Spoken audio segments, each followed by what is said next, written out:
السلام علیکم۔ آج ہم فقہ حنفیہ کے تحت آپ کے کیے ہوئے سوالات کے جواب دینے لگے ہیں۔ نمبر 1، کپڑے بدلنے سے کیا وضو ٹوٹ جاتا ہے یا کہ نہیں؟ یاد رکھیں، فقہ حنفیہ کے تحت فقہائے کرام اور علماء کرام فرماتے ہیں اگر وضو یا غسل کرنے کے بعد بندہ کپڑے چینج کرتا ہے، چاہے وہ عورت ہو یا کہ مرد ہو، یا جوان بچی یا بچہ ہو، تو لوگوں کے سامنے ستر کھولنا حرام، گناہ اور منع ہے۔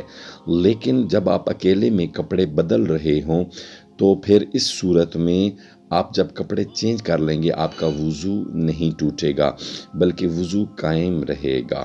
دوسرا سوال، شرمگاہ کو اگر ہاتھ لگ جائے تو کیا اس سے وضو ٹوٹ جاتا ہے یا کہ نہیں؟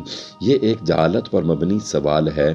یاد رکھیں، اگر آپ غسل خانے میں ہوں یا کہ ویسے کپڑے بدل رہے ہوں، مرد ہو یا کہ عورت، ستر والی پوشیدہ جگہوں پر شرمگاہ پر ہاتھ لگ جائے تو اس سے بھی وضو نہیں ٹوٹتا، غسل میں وضو میں کوئی خلل نہیں آتا۔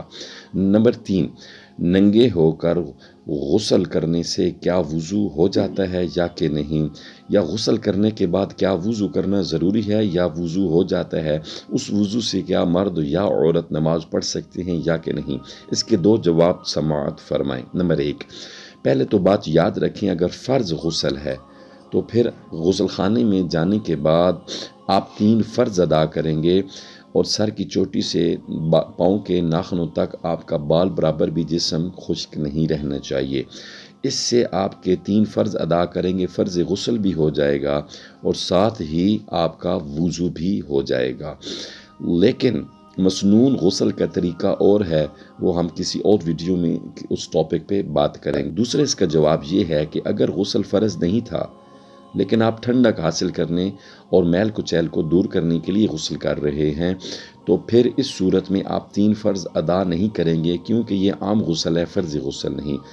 ویسے صابن لگائیں گے، شیمپو لگائیں گے اور جسم کو رگڑیں گے، ملیں گے اور پانی بہائیں گے۔ جن جسم کے اعضاء کا وضو میں دھونا فرض ہے، جب عام غسل کرتے وقت وہ جسم کے اعضاء دھل جائیں گے، ان پر پانی بہہ جائے گا۔ مثال کے طور پر چہرے کا دھونا، چوتھائی سر کے حصے کا مسح کرنا، ہاتھوں کو کونیوں سمیت دھونا اور پاؤں کا ٹخنوں سمیت دھونا، یہ 4 فرض عام غسل کرتے وقت جو ٹھنڈک حاصل کرنے، میل کچیل کو دور کرنے کے لیے آپ عام غسل کر رہے ہیں، اس میں یہ جسم کے 4 اعضاء دھل جاتے ہیں، ان پر پانی بہہ جاتا ہے۔ میل کچیل دور کرنے، عام غسل کرنے سے بھی جب آپ باہر آئیں گے، کپڑے چینج کریں، نماز پڑھیں، آپ کا وضو بھی ہو جائے گا اور آپ کو اس وضو میں نماز پڑھنا چاہیں تو نماز پڑھیں گے، آپ کو ثواب بھی ملے گا۔